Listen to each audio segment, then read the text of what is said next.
clock on the wall is actually slow. It's actually 6:32 for the rest of the world. So we should live in everyone else's time. Welcome to the Overview and Scrutiny Committee meeting on the 15th of July 2025. Please be advised, everyone present, that this is a public meeting and it's being live streamed on the Council's YouTube channel. We start as usual with our declarations of interest. And there are none. Apologies for absence and substitutes, which there are a few. Councillor Karimi Gouvan-Lou, Councillor Tipple, Councillor Tyrrell, and Councillor Ward, and Councillor Bullman, and his substitute is Councillor Brennan. Thank you. Welcome to Councillor Brennan. Chairman's announcement. Minutes of Overview and Scrutiny Committee meeting held on the 10th of June 2025. Is everybody happy with them? That was quite a long meeting, as I recall. A very long meeting on certain items. Okay, we'll accept them as being correct. Chairman's announcements, only that I did pass on our concerns which we brought up at the last meeting at Cabinet. I wouldn't say they were necessarily addressed, but they were heard, and I also did speak privately just to say the nature of the concerns as well, obviously, when I had an opportunity to do that. I know the nature of the Cabinet meeting is not necessarily to address our concerns, but to note them. They seemed happy with the information they had been given. That obviously comes from whichever angle you're looking at it from, but I did raise the concerns that everyone asked me to raise. We then move on to the public speaking. There's no public speaking, Chairman. One day, there will, one day. Okay, we move on to the Cabinet reports and the item, new approach to customer contact. And we have, Ben, are you leading on this? No, Corinne's leading. Thank you. Thank you, Chair. So the report sets out our approach to a 12-month virtual agent pilot. The use of AI and I guess its popularity is starting to creep into everyday lives. It's going to quickly become an expectation of customers that there is a level of AI use, and what sort of councils are finding at the moment, those that are exploring AI, is its ability to deliver personalised customer experience in an effective and efficient way. And customers will soon expect that same level of service from us as a local council. So with this in mind, I guess sort of in terms of the AI landscape, investment in exploring AI is quickly no longer becoming an option and becoming part of sort of core aspects that lots of authorities are beginning to explore. The Local Government Association has recently conducted a survey which set out and concluded that 95% of those councils that responded are either using or actively exploring the use of AI, with 50% of those 95 being at the early stages of their artificial intelligence journey. And like I said earlier, there are many of those authorities that are further down the journey with using AI. They are seeing benefits in delivering personalised services at lower cost. And therefore, we are also seeing a lot of support from sort of central government and to enable AI adoption across both central and local government authorities. You may have seen recent announcements related to artificial intelligence around the playbook and the Opportunities Action Plan in terms of guidance that's coming out of central government there. So Broadland District Council committed to exploring the use of virtual agent as a 12-month pilot in the delivery plan to better understand what benefits this could bring for us. So the paper sets out today the proposed approach to that agreement in the delivery plan. And I guess the key aspect from this is, from the report, we are introducing the AI pilot as an additional customer contact channel. This is not a discontinuation of any of our contact channels. So this is not us closing or with any intentions to close any other contact channels. This is about opening up and enhancing our customer contact offer, not reducing it. So the paper sets out the pilot for 12 months on our telephony and website channels. And the idea is at this point, it being a pilot, it will be a minimum viable product. So in the sense that it will only be dealing with transactional queries. So things such as, how do I pay my council tax? It won't be dealing with more transformational activity where there's a greater need for detailed personal information. So things such as, can you tell me my council tax balance, or what is my council tax balance? I think it's important to say that this alone won't transform customer service overnight, but it enables customers to interact with us at times that's suitable for them, so 24/7.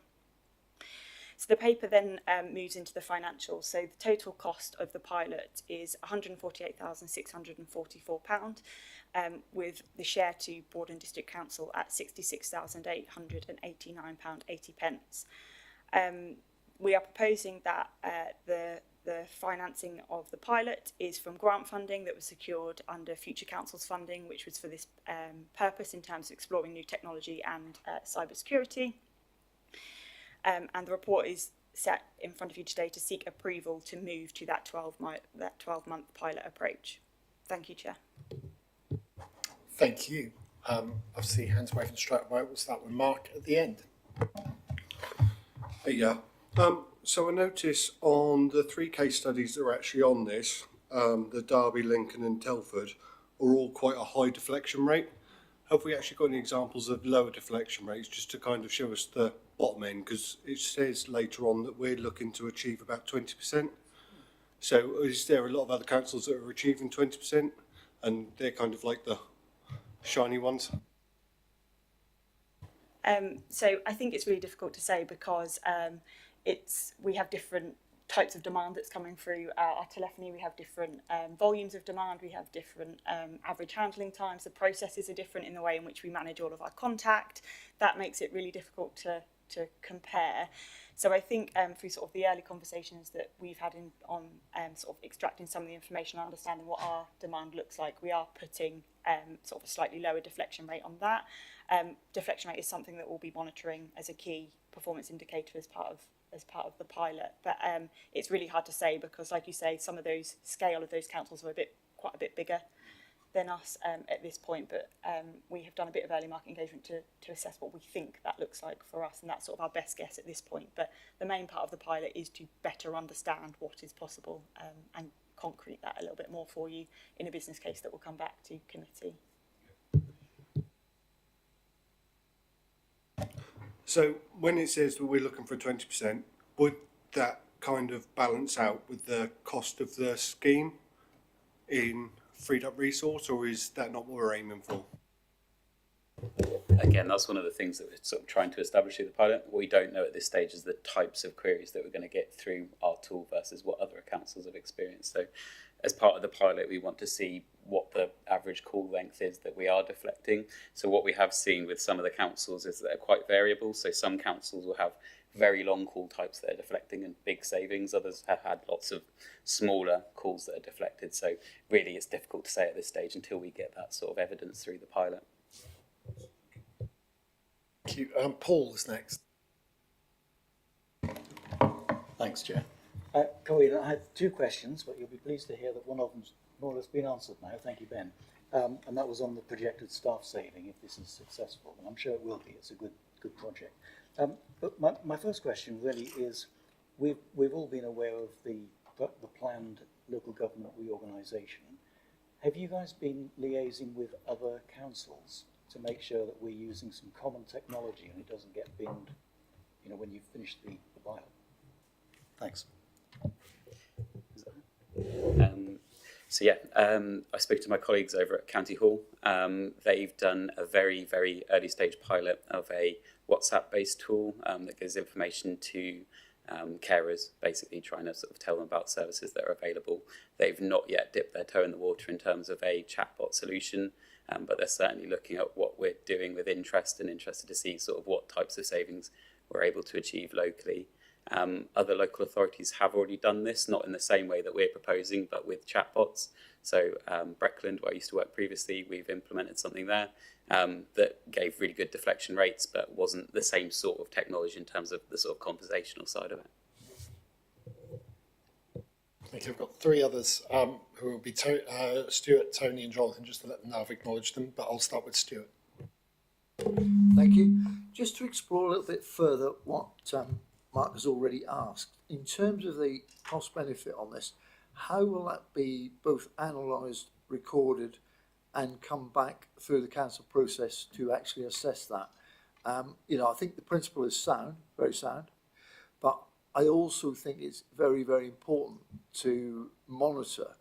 As I say, I think Mark has already touched on, and to be fair, you've touched on the answer. But I'd just like to explore a little bit further, because people are getting excited about this, quite rightly, but there's also hype, and at the end of the day, it's all a sales pitch from the big California tech-based companies who obviously want to hook people into it. So what would be my concern is to make sure that that benefit is very measurable and, how can I say, and visible to, first and foremost, our customers, and secondly, to the organisation. Again, it's been touched on, what impact of savings can be achieved by a further, more comprehensive rollout of AI and this kind of initiative.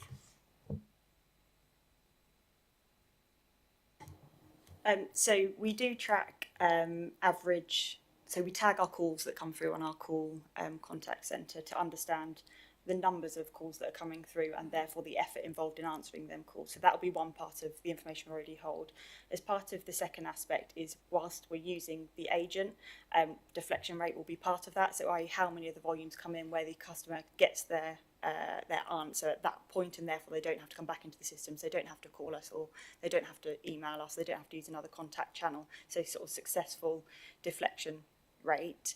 And we will track that through the actual virtual agent chatbot on the website. So those two will equate to a cost, because we'll know if that call had come in, what the cost of that would have been based on the data we hold on our telephony line. So it's about how we sort of attribute that cost to the amount of time that has been saved related to the call being answered on the virtual agent, as opposed to it coming through to a customer service advisor that would need to handle that. There is a second part in the scenario where we are not integrating at this point. So we may choose, as part of phase 2, and what comes back to committee could be the option to integrate. So that means the ability for us to answer more of those complex queries. So if I go back to the example that I gave earlier around, can you tell me what my council tax balance is? With the ability to integrate, you can actually handle more higher deflection. So therefore, there's more things that virtual agent can solve for the customer up front, as opposed to it coming through to the customer service advisor. So there will also be consideration around integrating, and therefore giving further benefit from that aspect. In terms of how that will come through the committee, it will come as on its way to cabinet. It will come through ONS for pre-cabinet, and that's how the committee will see that going forward. I don't know, Ben, if there's anything else you wanted to add to that. I don't think so. Just to add, I suppose that the latest developments in terms of AI are the things that have made this type of project more feasible. So the historic technologies and the type of which I implemented at Broadland, you used to have human resource basically training question and answer pairs. So if someone asks this question, it gives this answer. What the latest technologies allow us to do is basically scrape all of the data from our website, do all that training automatically, and bring the sort of cost of adoption down. So actually we're probably in a much better position now in terms of those technologies being more affordable. It's just a quick supplementary on that. So how will that actually translate into cashable savings? Well, I guess that's a conversation to be had with the cabinet, because there's two options, isn't there? They're either the demand that's coming in through and forecast demand is just going to continue. So there's either something around, actually, if you're preventing that demand, can you keep the resource to deal with more, or you release that into cashable savings, or you repurpose that and you repurpose the FTE into value-added activity. That will be a conversation for cabinet to consider. So there's two aspects to it. The demand that we see coming in is absolutely not going to go down, but it would prevent future costs. So if we didn't do this piece of work, it may mean you need to, don't take these figures as accurate, but it may mean you need to employ another 12 FTE that actually you wouldn't have had to employ if you had implemented the technology. So there's two aspects for us to consider in that space.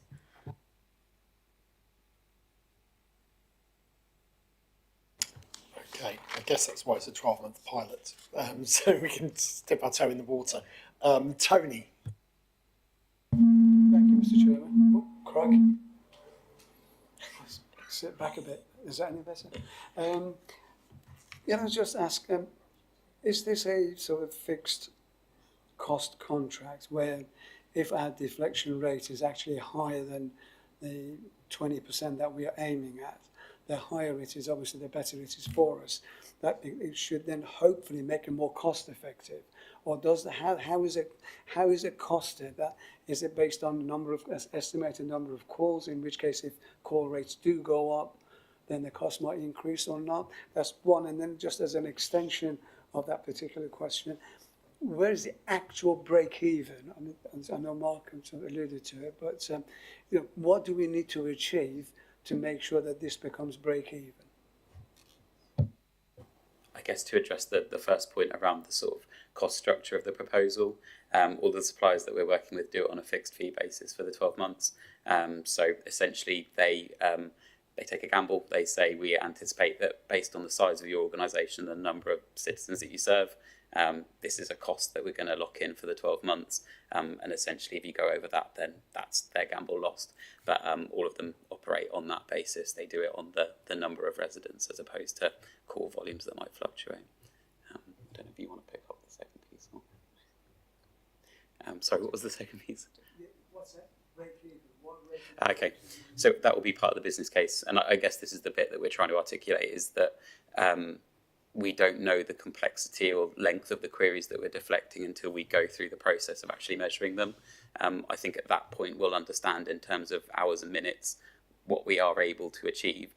As Corin said earlier as well, the second phase of the project could potentially be integrations with back office systems, and we'll be able to anticipate based on those types of demands whether there'll be additional savings that can be achieved there. So it really is that minimum viable product, just to test that it is a channel and a platform that people want to engage with and understand, I guess, the types of queries that people are pushing through those channels before we can come to sort of a fixed idea about what the return on investment is going to look like. Jonathan. Yeah, I think the AI drive is a positive one because it obviously does solve a lot of problems, but the concern that people have is that obviously they're not talking to a person, they're talking to a machine. The fact that if the machine is giving them the right answer, that becomes sort of a bit irrelevant, if you know what I mean. I think people only have that concern when they're lost in the system trying to get an answer that they can't get and the machine won't let them speak to someone. Obviously we do have, you know, considerable amount of older residents in the Broadland area, and we do have to understand that for them the confusion side of that is that, you know, for me it's one of those things is that when we do have a point where they haven't got the answer, if you know what I mean, that they need to be able to speak to someone, you know, and that comes what Corin was saying about sometimes there's too specific things they're asking for, you know, that the machine can sort of say when things are going to happen, like, you know, when the council tax is due, but not exactly how much they owe and everything. Wording as well, I think, is important because I looked at deflection rate and I thought the machine was 40% of the calls was, you know, like sorting them out and getting rid of them, deflecting them from actually doing it. But obviously that is solving them. So in those instances where we have, you know, where that's 500,000 people phoning up and 250,000 are sort of being solved by the machine, that's brilliant. But my point is that obviously we just have to be mindful that when someone's not getting the answer, that there is an option to get them through to someone, or we will have them, you know, sort of complaining about it. And that's what sort of my question is really, is that being sort of looked at to make sure, because, you know, it's brilliant. If you've got 500,000 people phoning up and 250,000 are being solved straight away, that is really good. But obviously when someone does need the help, that they have that option to get to it. And that's, you know, what we have to be mindful of. Yeah, as Corin said earlier, we're absolutely seeing this as a supplementary channel. So the way the tool's designed, at any point in the process, if someone asks to be put through to a human agent, it will transfer them through to a human agent, be that into a queue to get through to a human agent, or in the web experience, whether it's then arranging a callback for that person. But yeah, it absolutely has the intelligence to know that if someone's having a frustrated experience and says that they want to speak to someone, it will allow that. Martin. Thank you. I've got two questions. One was, it's great in table 5.4 to see the 12-month pilot costs, but do we know year 2, year 3 costs if it was to go forward? Purely on the basis that, you could get a great deal for the first year, but then it's £1 million in the second year. It was a bit scary. And the other thing was around what Peter reflected on earlier was obviously the 6.1. It does say about the framework procurement, and again linking that, was the framework also being used by the other districts locally? So in terms of costs, it's really hard for us to say what we think year 2 and 3 could be, because we need to make the decision around whether we think it's worth integrating, and therefore that could bring additional cost, both on our side from a possibility of integrations from an applications perspective, and equally on the supplier's side in terms of their ability to integrate. So we would need to understand that in a little bit more detail. And I think in terms of the Crown Commercial's services, it's a Crown Commercial Services framework, so absolutely anyone that chooses to use a G-Cloud 14, they can use that to procure from. So it's Crown Commercial Services procurement framework which we're using. Thank you. Sorry, thank you. Just to go back on the first point then, so there wasn't a like-for-like comparison for year 2 if you took it in its current form?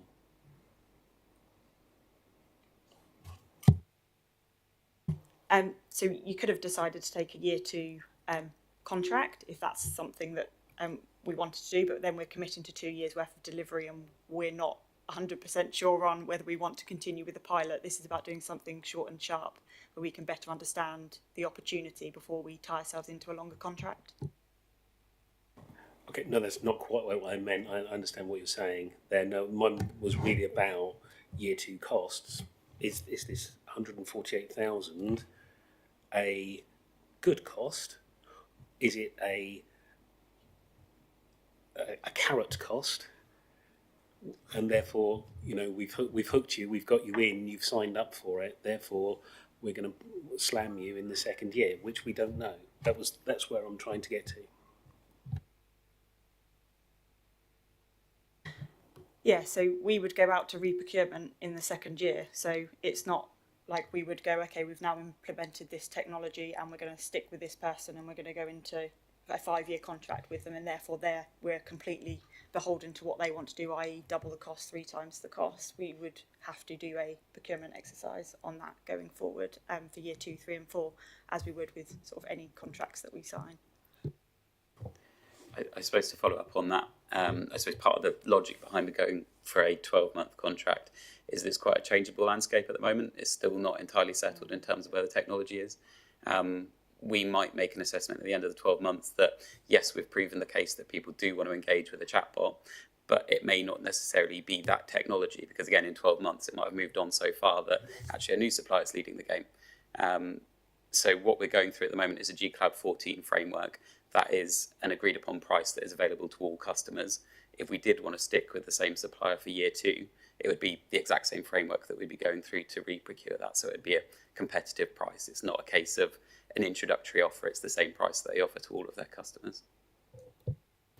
Helena. Thank you. So in paragraph 1.3, it says that Broadland and South Norfolk got £750,000 of future councils' funding.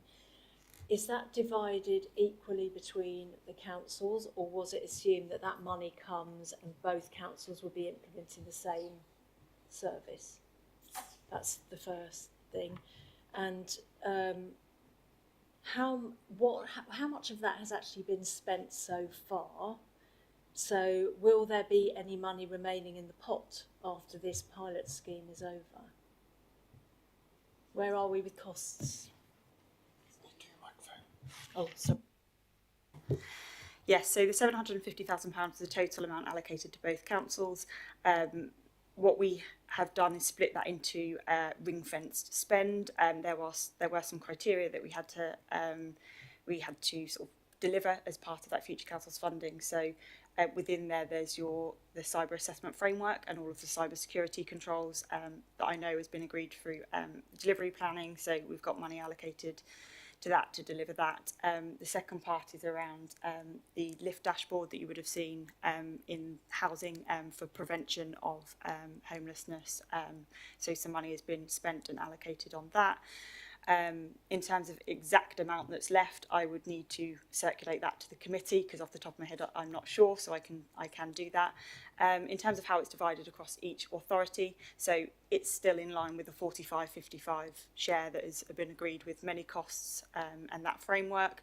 So what we've done for this project is taken the total cost and shared that 45-55, and that would apply to all of the projects and spend against that 750,000. So this is kind of linked to Martin's question, but paragraph 8.2 has a second option proposing moving directly to a longer term contract. So my question was, if we decided to do that, will we still have money? Should we want to do that? Because there's no, it's hard to assess whether option 2 might be worth looking at because there seemed to be very little information on option 2. It's just that with local government reorganisation, I just wondered whether it might actually, if we've got the money in the pot, whether it might be better to go for a longer term contract.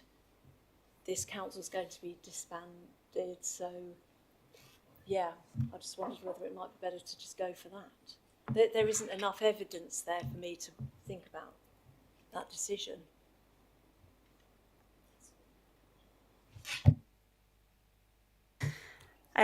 So we don't have any other ring-fenced funds to deliver a longer-term contract.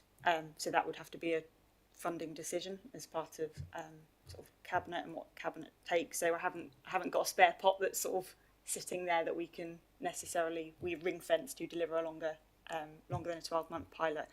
I think the risks associated to option 2 is probably the level of flexibility that it may not give you. So if you went into a longer term contract and you found within the first 6 to 8 months that maybe people weren't using that virtual agent or it wasn't going to give the return that we wanted, we're then tied into a longer contract before we can get out of that contract, before we can exit it.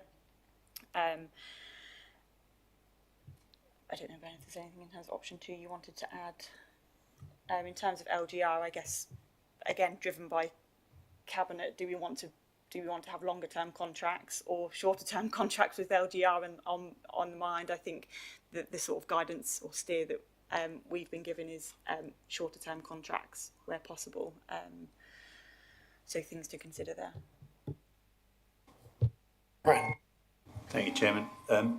Basically, Corinne, you've pretty much answered what I was going to say. As you say, with local government reorganisation coming down the road, we know this time next year we will absolutely know who a partner or partners will be within a unitary. So to jump ahead and do anything more than a year right now is, I think, foolhardy at best, really. So for me, I think the only option is to test the waters with a year and see where we go. And in a year's time, we'll know what's going on with the landscape around us. So for me, I think it's the only option, really. Thank you. Thank you. I made a few notes on things. Actually, on that last point, it reminds me, anecdotal stories, but it reminds me back in 1982 when my parents were debating about hiring or getting a contract for a video recorder from Rumbelows, and they signed a 2-year deal on a VHS, and then our next door neighbour signed a 2-year deal on a Betamax. And they couldn't get any films because in the fast developing market, you go into the wrong thing. And I think AI is developing at such a pace, we don't know what it will look like in a year's time. So, yeah, it's it just you don't know what you're getting. So actually, the short-term deal is better minimum. So I've just got a few things here. How to what extent is this ring fence? Because you know it's going to scrape our website. So it scrapes our whole website. Presumably, it scrapes for things like even minutes of council meetings, because that's information is on the website. So someone could come along with at a council meeting express their deeply held but quite offensive views on something. Quite in theory, the chatbot could scrape that, regurgitate that as being something which it believes in. Given that we know there are certain platforms that base their AI advice on X, for example, which means you get a very one-sided view of the world. Recently, I believe Mr. Musk's version of AI was praising Hitler and think he got solutions to the issues of white people in the world. Now, if you only have to use that as a basis, so I think that we have to be very careful about what it's based on. So I'd be interested to know to what extent you know that how this is ring-fenced, geo-fenced as it were, so that we don't have something which is sitting behind and scrapes that one little nugget, which it then plugs into some external thing, and suddenly we've got that real potential for embarrassment that our website is saying the best way to solve something is to come up with some extreme solution based on something that they may have just plucked out of nowhere. Do you know what I mean? So I think there's that problem with institutional risk. I'll just ask that, and then if you come back to me on that, I've got one other thing. So obviously it's solution dependent, but all of the solutions that we're looking at, and one of our core requirements is being able to define those guardrails. So it scrapes the website, but it scrapes the bits of the website you ask it to scrape to be able to answer the types of queries that you want it to answer. I guess one of the reasons behind not being an early adopter, but being a mid-stage adopter, is that these technologies have developed over time. A lot of these suppliers have built in guardrails because they understand that there was a lot of press about 12 months ago of companies that sort of took the first jump and had chatbots that were saying things that maybe weren't representational of sort of their held opinions at the time. They're a lot further forward. So we've got, as you can see from the case studies in the business case, some large councils that are using these tools and that are comfortable that they're not giving those types of responses. So they're all sort of baked into the system, that it doesn't sort of deviate from things that we're expecting customers to ask and things that we can help customers with. So if you started asking it for financial advice, for example, it wouldn't look at its data set and understand that it has an answer for that. It understands that it shouldn't be giving answers around those types of things and tries to bring it back onto topics that we can answer as a council.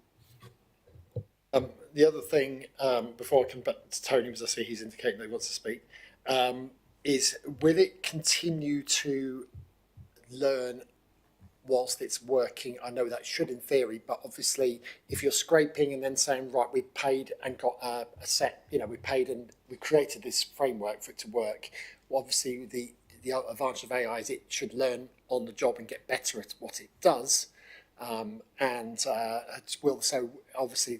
Will the version we get be able to do that, and obviously then to refine itself based on the sort of queries that Broadland may get, which may be uniquely different to other areas based on our geographical nature and older population?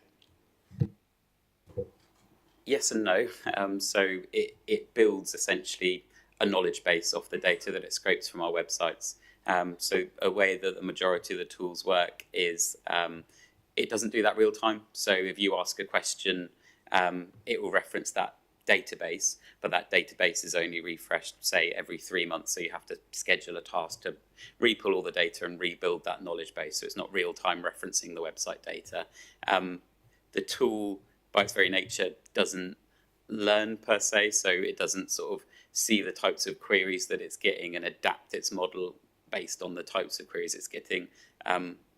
I'd have to ask someone technical from the company why it does that, but my presumption is that that's a safety mechanism to, again, stop people feeding it information that would get it to answer future questions in a certain way, and stops that sort of hijacking, which I think we have seen in earlier models with some of those early adopters. So it is quite locked down in that sense. So yeah, it isn't adaptive in terms of learning in that way, but it is adaptive in the way that periodically it will update itself if we change content on the website. Okay, I'll let Tony come in and then I'll go to Martin. Thank you, Mr. Chairman. Can I just ask, how much road testing have we done with this? And say we up in Broadland as a council, and or are we relying on other users who have already implemented this particular system in place of their experience? So to a large extent, yes, and that is the benefit of maybe adopting something that not being the first adopter, the second adopter, and being actually slightly later down in that journey is the benefit that other authorities may have taken that risk for us. So in terms of how tested the products are, again, it's supplier dependent. Some will be more tested than others, and some of that will be part of our criteria in terms of our procurement and award. So to a certain extent, in terms of us road testing it, this 12-month pilot will be us road testing it for our authority. However, you go through the software development cycle, and therefore there will be testing that gets done behind the scenes before it's put out live to customers. So yeah, thank you. Thank you. This only came as I was reading, and just when will there be trigger words, trigger things for like people in crisis to ensure that they are not put through then the II and it's directly so that they can actually get to speak to a human straight away? This is actually something that came up in a previous committee, and it's something that we'll have to explore with suppliers. So again, it's not something that we've specifically asked suppliers. My understanding is that in the sort of early example in terms of how these types of tools were constructed in terms of question A gives answer A, there are elements within the configuration of most of them where you can say, if you get asked this type of question, we want you to prescriptively push people down this route. So I think a lot of them have the flexibility to do that, but we'd have to go into the detail with individual suppliers to sort of see how that would be mapped out. Just quickly on that point, I think the older systems where they ask you a question, if you didn't used to answer at all, they then transfer you because they're not getting anything to analyse, if you know what I mean. So where that used to say, ask you a question, you didn't answer, that would automatically assume that it needed to go through to someone. But I think they smartened that up a little bit. Just one question really for Corin, really. 750,000, obviously doing all the tech stuff, and I know we're doing so much with that. We got 750,000 in March 23. Have we had any more funding, sort of like grants for the tech advances since then? Because that seems like, we've got a lot of things happening, and that doesn't seem like a lot of money to be spending. But I don't know if there has been any other funding that's come through for these changes, or if we're now sort of working on, we know we want to do it, so we're working on our own. Unfortunately, not that we've been successful in securing. So it is just the Future Council's funding that is enabling us to do some of these transformative pilots. Eleanor. Thank you. Yeah, I mean, it just seems to me that a year isn't a very long time to get people used to using a new model, as it were. So how are people going to be encouraged to use this chat box? How does it work? So when they phone up, are they told, thank you for calling, please consider using our chat bot first? Is that how it's going to work? So again, we will have to work through with the successful supplier how those user journeys look. Our preference would be to achieve the return on investment that we want to achieve, that through the telephony experience specifically, we'd look to push people through the chatbot as a triage and then hand over to a human agent if it's not able to resolve that query at that stage. Another potential would be that we give residents the option to engage with the chatbot and say, this might be a quick resolution to your query and you might want to try it to save going into a queue and possibly waiting for a human agent. Like I say, our preference would be the former because we think that gives us the best chance at an ROI. Just on that point, I think it references further down in the report sort of 10-week implementation time. So that's quite approximately that's quite a quick turnaround time for this type of thing. So in terms of that 12-week pilot, we think around 10 weeks, 12-month pilot, sorry, think around 10 weeks of that is implementation. So gives a considerable amount of time for sort of starting to measure those benefits. Can I just ask, obviously we need to get these things on, when you phone up these days, they all seem to have a generic Scottish accent. We are a Norfolk council, and it would be very nice if there was some way of having some sort of East Anglian elements. You can pick out an East. We don't all have to sound like we're working on the Broads. But with the greatest will in the world, because I have friends when I was at school with who I could barely understand when they're talking their strong Norfolk accent. Hey, got a light. It's not far off some of my school friends at school how they used to talk. But it would be nice if it was representative of local accent. I know I can train my Apple phone in the space of half an hour to sound like me, which you wouldn't want to do. But what I'm saying, it would be nice if we had some voices or some way of somebody, a member of staff who's willing to give their voice to this, or somebody who actually so we could be trained to have some hint of localness. When you watch something on TV, occasionally you go, that sounds like that person's from Suffolk or Norfolk. You get just that hint, that hit of it. So it would be nice if it didn't have the generic accent, which apparently Scottish accents are trusted. Well, that's great, but we're not trying to sell someone something. We're trying to give them a service which makes them sound like their local council. Got Jonathan, quickly, what coming on? I was just going to say, the Wimbledon that's just been on, where they've now got the machines, the machines doing it instead of the people. That was just, the voices on that were just random people from the staff at Wimbledon. I'm all for having just staff getting them the chance to be part of the IT, to be that voice, so that we can all see whose voice we recognise. I think it gets the inclusion on the staff getting the chance to have that voice of theirs being used. I fully agree, but I probably wouldn't be the first to volunteer to have my voice cloned and put on the internet. But I suppose, to Councillor Clancy's point, a lot of these companies are California-based, and they've just about managed to do the English accent, let alone regional dialects. But I suppose the technology is moving in that direction, and I think it's clear that technology providers are realising that there is something in having regional voices.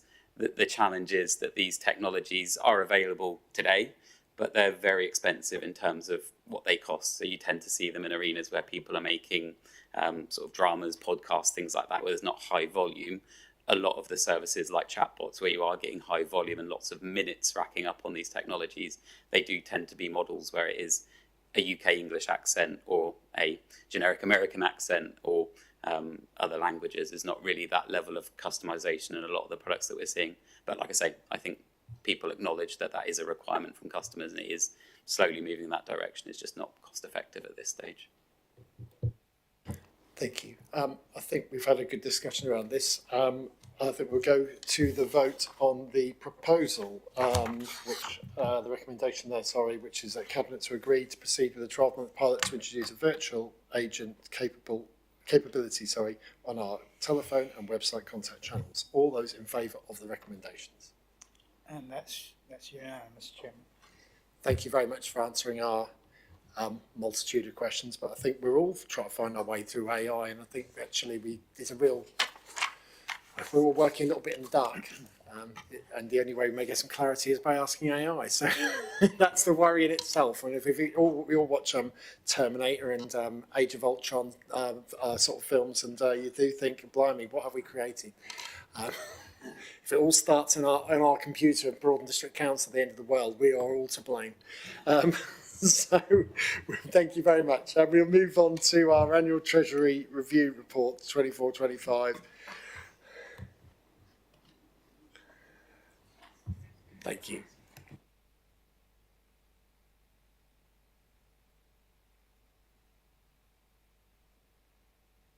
Ready when you are. Thank you, Chair. This report gives an overview of the Council's Treasury position during the financial year 2024-25. Interest earned has been decreasing recently as rates are decreasing in line with the bank rate, and those investments previously invested mature and new deals are coming back with lower rates. Rates for investments were as high as 5.2% and recently have been around 4.15%. MUFG corporate markets expect the bank rate to decrease to 3.5% by December 2026, where they will then stabilise for a year. Income derived from a combination of payments from maturing fixed-term investments and returns from liquid cash balances. Internal borrowing of $468,000 has been required in 24-25 as shown in section 3.1. No external borrowing has been required in 24-25. The report includes performance against prudential indicators. There have been no breaches. The report also includes a summarised update from our Treasury Advisors MUFG corporate markets. And there's also an additional section in the report on the progress of the Nutrient Mitigation Fund in section 6 and Appendix B. I'm happy to now take any questions anyone may have. Thank you. Thank you. Mark? Yeah. So going on to the internal borrowing, I see on there it's saying that at the point the interest rate comes to the right point, we'll look at external borrowing if necessary, but it is saying when interest rates fall sufficiently to ensure that rental income fully covers the interest cost. Is that the interest cost alone, or is that interest cost and repayment amount?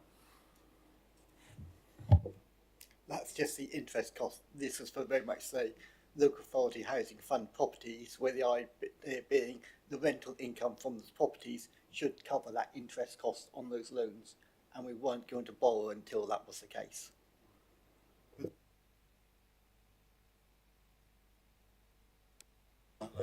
Correct. The idea being that if you ever to sell that property, that would be the money you'd get to repay the loan. Martin? Thank you. The good old 91 fund.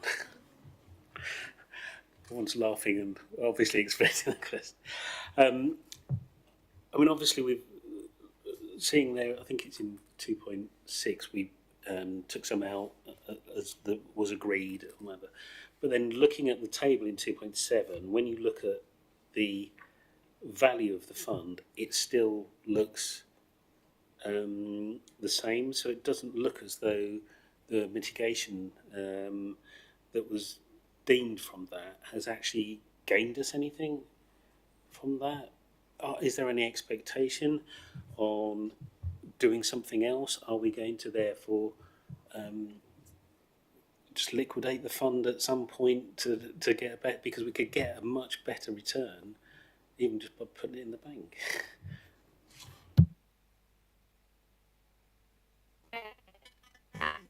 Update the table for when the report comes around again, because it'd be handy to see the value between the accumulation fund that we've now got and the income fund, because it doesn't split that out clearly between what the value is between the two funds now. But we did a review with Rodney in June as to how the fund had performed from November to May, because November was when we transferred 25% over, and it had appreciated. So we have moved a further 33% to bring the value that had moved over from the income fund to 50%.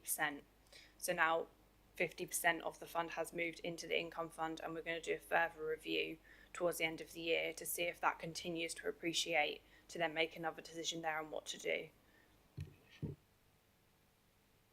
Tony?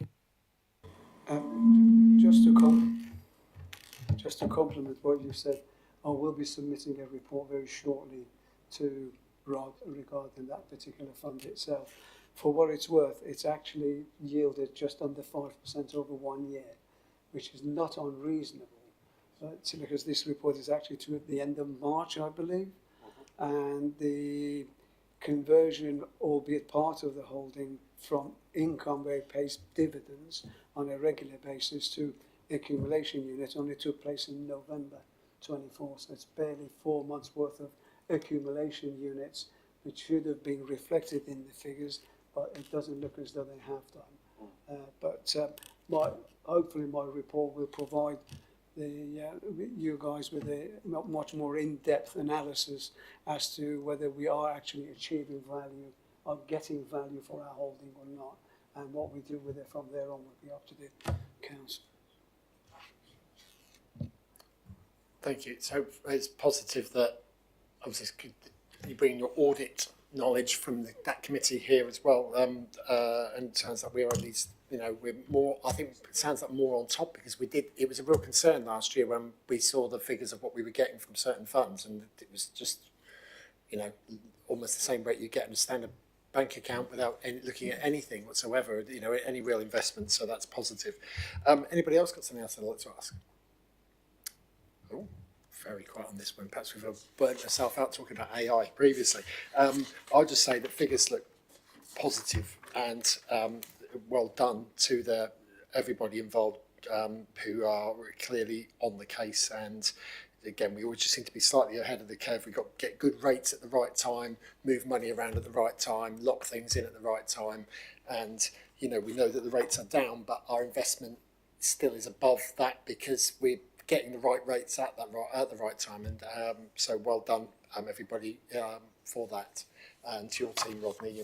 So I think we go straight to the recommendations, which I won't read out this time, but basically it's the notes and to accept the figures as they are stated. So all those in favour of the recommendations? Noted. Thank you very much indeed. We then move on to Public Spaces Protection Order, renewal dog fouling. James said earlier that Terry was going to walk us through this, and I said, walk us through the dog fouling? I hope not.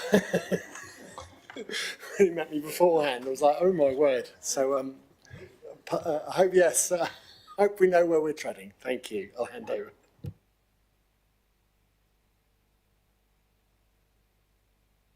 I am now. For those that don't know me, I'm Terry Munro, the Community Safety Interventions Leader here. Can I just say I have hearing loss. My hearing aids are about to give up and the acoustics in here are not really good. So if you can please use the microphones and speak really clearly so that I don't ask you to keep repeating yourself, because it'll drive you mad. It drives me mad. So just a very quick recap for those that don't know about Public Spaces Protections Order. It's a power granted to the council under the Antisocial Behaviour, Crime and Policing Act of 2014. We do currently have such an order in relation to dog fouling. We're on order number 2, and that expires later this year on the 12th of October. I appreciate we're early, it's just how the meetings fell in order to get the decision made prior to the expiry so that we didn't have to start the process all over again. So we have undertaken the statutorily required consultation, and that involves statutory agents such as the police, the PCC, the highways of county council, because they own the vast majority of our public space land, and each and every parish and town council. We had a total of 13 responses from the town and parish councils. We don't normally get more than that. I think this is kind of part of our standard procedures here. There were no objections. All 13 were in support of renewing the existing PSPO. We didn't get any responses from the other statutory consultees, such as the PCC, the police, or the highways. But again, that's pretty much par for the course. I think they comment by exception. In addition to that, Aylsham Town Council came back with an additional request, and they had seen that in South Norfolk there are some limited dog control measures in their public spaces protection orders, which prevents dogs from being taken into enclosed play spaces for young children. And that's from the health perspective. They manage a number of such places in and around Aylsham and are experiencing an increase in people using them as dog exercise locations, and obviously the resulting mess is not particularly what they want to see. So they have asked whether or not council would consider adding such an exclusion. This was further supported. We only had one member of the public who responded via the public portal on the website. Again, he was a doctor who lives in Aylsham. He sent photographic evidence in of people off-lead exercising their dogs in the play area that's adjacent to where he lives, and fully supported that submission from Aylsham Town Council that actually we should be ensuring that those spaces are a dog-free area.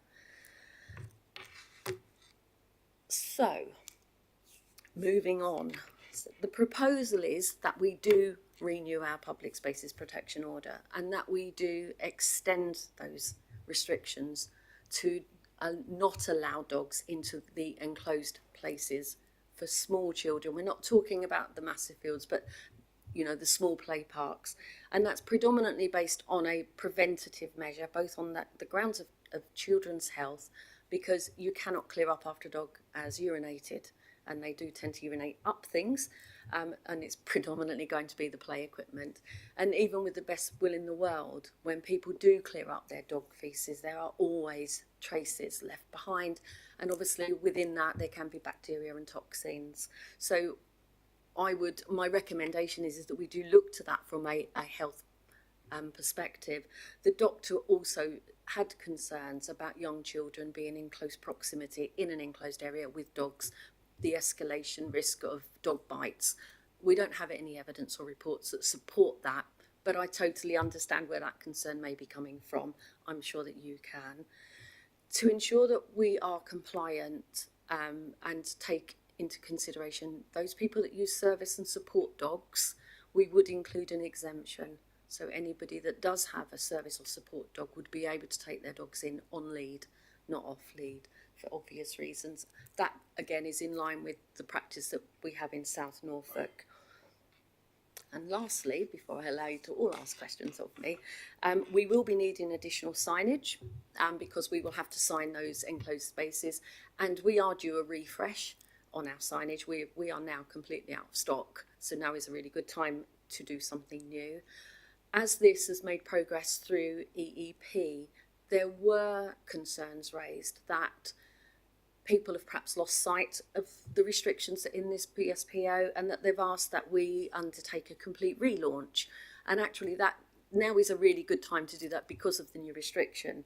So that would be part of this decision making. I'm currently in talks with comms about looking at revamping the signage and doing a complete relaunch, lots of education information via different outlets to enable, so we get that reach across to people, and obviously we'll update our website. The budget implication for the signage is going to be around £600, and we can manage that within our existing budget in the community protection team. There we go. Questions? Thank you. Has anybody got anything they'd like to ask or say? Stuart's first. Jonathan? I was just going to say, in Thorpe St Andrew, our little parks have got, like, obviously the fences around them. I thought that was already a rule that you couldn't take dogs in there. I thought it was the whole point of having the fence around it. But obviously that is something which we are, if it isn't the rule, obviously there's nothing to enforce it until we make it the rule. But I already thought it was the rule, which does make sense to obviously keep the dog mess, as it were, away from the children. It could be that the town council has a bylaw, which is obviously separate to the PSPO. Some town councils have them, some town councils don't. But under the existing public spaces protection order, that restriction isn't included currently. Martin? No, fully concur with all of this, because again, it's something that we did at the local parish councils. Have done that. You were talking about the relaunch and the relaunch costs and everything else like that. Just from my parish councils, the signage had to be requested. Could we not be proactive in that Broadland District Council? We know who the councils are. We know where the playgrounds are. Can we not just send it out rather than it having to be asked for? Our governance means that we have to have control over the signage, what goes out, because it's the legislation is quite clear about what the signage should say. How we've envisaged it in the past is that we develop the signage and design it and produce it, and where resources allow, our officers will put that up. We're really in our nutty season for our CP team at the moment, so they are flat out. How I envisage doing it is for parish councils to get in touch and say, well, we've got X number of parks, they've got this number of entrances, can I have X number of signs, please, and go along and put them up. It means that they get out in a timely manner, but it also means, if you bear in mind, we have six community protection officers and EHOs to cover 2 districts, and they're responding to ASB calls and people in distress. So putting up signage is a little bit further down the line for them. So we actually find that if we can get those signs out to parish and town councils, they're in the best place, as you say, to identify the locations that they're needed. Is that sufficient?